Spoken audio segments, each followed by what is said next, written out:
Australijos sostiniai Kanberoje stovi Trakų pilis. Tiesa, šį kartą su gabalėjais Lietuvos ekspedicija nepavyko jos aplankyti, nes ji yra remontuojama, bet esant ten buvę, nufotografavę, nufilmavę ir dabar matote tuos vaizdus. O tos pilies autorius sėdi šalia manęs, Mindaugas Mauragis. Tai kaip pavyko Kanberos parke pastatyti Trakų pilies kopiją? Aš buvau tik išėjęs į pensiją ir turėjau prižiūrėti mažiukus vaikus, anūkus. Kanberoje buvo tas parkas ir pagalvoju, kur geriau negu būtų, jeigu vaikus paimti ir nuvesti tą parką pažiūrėti. Cockington Green. Mes tenais vaikščiojome, žiūrinėjome, paskui žiūriu, tiltas, palindom to ir visai kitas. Cockington Green tai yra anglų kaimelis. O čia išėjo, kad yra daug tarptautinių pastatų. Iš įvairių šalių, iš kurių imigrantai atvyko į Australiją, ar ne, yra kopijos? Jo, gal ne imigrantai, bet kopijų yra. Ir aš pagalvojau, kad čia mažu nebūt pro šalį turėti lietuvišką Trakų pilį. Aš ten mačiau tokį mažą ežerėlį ir pagalvojau, pastatysiu tokį. Maždaug 300 dydžio bus gerai. Tai tą idėją perdaviau skautam, nes reikėtų finansuoti kaip norint. Lietuvių skautam? Lietuvių, jo. Jie sutiko, tai dabar reikėjo eiti tartis su Cockington Green valdžia ten. Tai su jais kalbant, jie sako tvarkoj, dabar mes galim pastatyti jums, bet galėsim tik tai pradėti už 5 metų. O mes pagalvom, kad čia per ilgai. Sako, bet galite patys statyti. Tai aš pagalvoju, neturėtų būti taip sunku. Tai sakau, gerai, mes pastatysime. Tai sakau, kai yra salelė, ant tos salelės yra ta pilis. Parodžiau nuotrauką. Sako, jo, sako, mes labai norėtumėm. Tai aš sakau, ant šito ežerėlis, sako, ne. Sako, čionais ant šito. Nu gerai, ir sako, kokio dydžio? Sako, 1,50. Tai reiškia jau nemažas.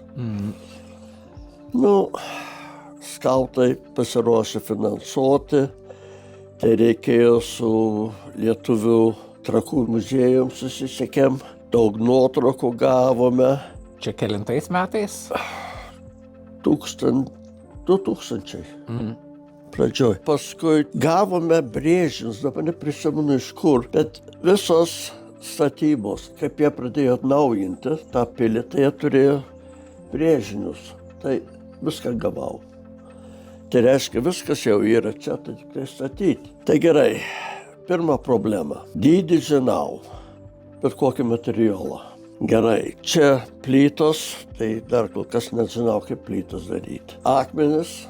Gerai, galiu naudoti tos mažiukus tokius akmenukus, tas tvarkoj. Bet kaip juos klejuosi? Kas atstos? Klimatas, šaltis, karštis, sniegas karts nuo karto, šalna. Kas, kad atstotų viskas, kad nesubirėtų. Nu tai pradėjau biškutį, šitą pabandžiau, čia pabandžiau, palaikiau lietui, sauliai ir nusprendžiau tai šitą naudoti. Ir pradėjau.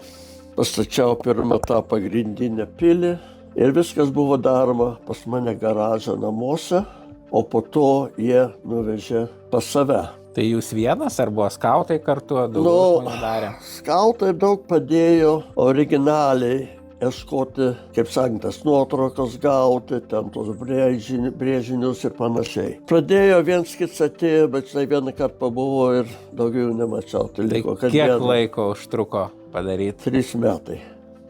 Ir kiek maždaug darbo kiekvienais, ar kiekvieną savaitgalį, ar... Ne, tai aš buvau pensijoje tada, tai, žinai, nedirbau. Turėjau anūkus prižiūrėti mažiukus, nes tėvai dirba, ar buvo... Rasa dar dirbo tada, sunku pasakyti, kiek laiko praleidai į dieną. Bet beveik kiekvieną dieną padirbėdavai biškutį. Tai norint ką pastatai, tai turi palaukti, kad tie klejai išdžiūs, ar cementas, ar ką norint, kad toliau tęs darbą. Mindaugas yra iš dipukų, tai yra lietuvių, kurie per Antrą pasaulinį karą pasitraukė nuo sovietų okupacijos, iš pradžių į Vakarų Europą, jūs į Austriją, o galiausiai juos priėmė tam tikrom sąlygom Australiją. Ir visada, kalbant su dipukais, tai labai smagu matyti, kiek to noro sukurti gabalėlius Lietuvos yra užsienį, na ir Trakų pilis, tai čia toks kaip tikras gabalėlis Lietuvos, kaip salelė Lietuvos sumažinta Canberroj. O kaip vyko tas įsikūrimas Australijoje? Kiek jūs prisimenate, kiek jums buvo metų, kaip priėmė Australiją dipukus lietuvius po antro pasaulinio karo? Atvažiavau 7 metų amžiaus. Nu tada kur tėvai tempė, ten ir žaidavau. Tokie keisti jausmai, nes nežinai, kas rytoj bus, ar kur būsime. Jūs atplukdė į Sidnėjų? Pirma buvo Fremantle. Fremantle prie Perto, jo, vakaruose. Ir tėvai išėjo vaikščioti po miestą, o mane pasodino į kalėjimą, laivę. Mane kažkas, nežinau, koks karabas, kad aš turėjau tokius raudonus ant kūno. Tai jau čia, taip sakant, quarantine.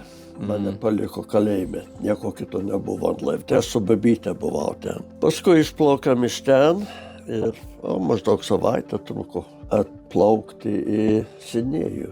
Sidnėjų atplaukėm, nu tada visus į traukinį. O iki Fremantlo iš kur Europoje plaukėt, kelintais metais ir kiek truko? Europoje išplaukėm iš Napilio. Ir kiek laiko tais laikais čia po antro pasaulinio karo maždaug? Maždaug po karo. Jo, kai jūs vykot po karo? Po karo. Tai kiek laiko už to? Būtų buvę maždaug 5 metai, būtume Austrijoje buvę. Į Australiją atvažiavom 49. Ir laivas būtų plaukęs, aš sakyčiau, kokį mėnesį. Jo, čia jau toliausia turbūt žemė, iš kur apskritai buvo plukdomi lietuviai į Australiją. Vaikas būdamas, tai nelabai skaičiavai. Ir tada atvykote į Sidnėjų. Ir kaip toliau viskas vyko? Australija, kiek žinau, apgyvendindavo tokiuose stovyklose, kur kareivinėse. Nu jo, nu tai tenais išsinėjau traukiniu į Bathurstą, davė vieną kareivinės pastatą, valgyti davė, tai irgi, man atrodo, pirmą kartą aš valgiau porridge. Tokia košė. Viskas keista, pilna zuikių, triušių, laksta. Tiek dar savo gyvenime nesu matęs ir po to tiek nesu matęs jų vienoj vietoj. Ten mes buvome Bathurste maždaug mėnesį. Tai ten jūs mokė anglų kalbos? Ne, nieks nieko nemokė. Tai tiesiog gyvenot ir... Gyvenome ir nežinau, kad tėvas ir mama ar ką jie ten darė. Aš tai žinai, vaikus susirandė, tai nepažaisti, bet nieko ypatingo. Ir iš ten vežė mus į autobusais į Gretą. Tai čia visą dieną užtruko ir per kalnus vežė. Irgi trūšiai visur. Nu, paskui, kai Gretoje buvom, tai kažkaip tai jau geriau įsirengėm. Nes, man atrodo, tėvai gal žinojo, kad tikrai laikinai buvo Bathurste ir kad neužilgo važiuosime kitur. Nu, tai jau ten biškutį, kiek mes ten irgi gyvenom. Metus kol kas. Tai ten kokiom sąlygom tas gyvenimas? Ten kaip bendrabučiai buvo? Ne bendrabučiai. Barakas, nu. Barakas turėjo kampelį ten tam barake. Mes kažkodėl turėjome baraką virš kelio. Buvo kelias virš kelio. Ten kažkaip tai buvo geresni. O kitoj pusė kelio buvo tokia prastesnė. Skarda, apmušta viskas šonai, šalta juose. Dabar neatsimenu, ką šildymo turėjome. Turėjome, ką norint. Būtų iš kerosino kokį norint šildymo. Bet neprisimenu, bet... Tai kaip toj antroji stovykloje viskas vyko ir kaip galiausiai jūsų šeima išsikėlė jau į miestus? Tėvas pirmai dirbo Gretos lagerį. Jis ten kažkoks raštininkas buvo. Bet paskui perėjo, valdžiai paskyrė į geležinkelio darbovietes. Tuo metu lietuviai už teisę patekti į Australiją turėdavo porą metų atidirbti. 2 metus turėjo atidirbti. Pagal kur valdžia be pasiūlyti? Nesvarbu kur. Vieni važiavo kaip tėvas ten, kiti turėjo malkas kirsti kalnuose, kiti važiavo statęs Naujiskėjim, kiti važiavo. Mums už nugaros dabar, kur esam, tai yra ta hidroelektrinių Naujiskėjim ir tuo metu kaip tik Australija vykdė šitą projektą ir daug lietuvių čia priskyrė. Šitas ežeras atsirado 1964 metais. Kiti Nendrės į Queenslandą, tai visur išvažinėjo. O mes tėvas Sidnėjui, tai ten padirbęs, kurį laiką nusipirko žemės ir pradėjo statyti namą. Tai kiek laiko užtruko nuo atvažiavimo jūsų šeimos be nieko iki kol jau turėjot namą čia Australijai? Aš sakyčiau, namą turėjome 52, tai gal kokie 3 metai. Iš tikrųjų įspūdinga, taip nuo nieko ir tikrai girdim daug tokių lietuvių istorijų, kad tikrai greitai čia galėjo įsikurti, atsistoti ant kojų ir labai smagu, kad ir neužmiršo tos savo lietuviškos kilmės, kūrė lietuvių namus, arba kaip Mindaugas pastatė Trakų pilį Australijos sostiniai.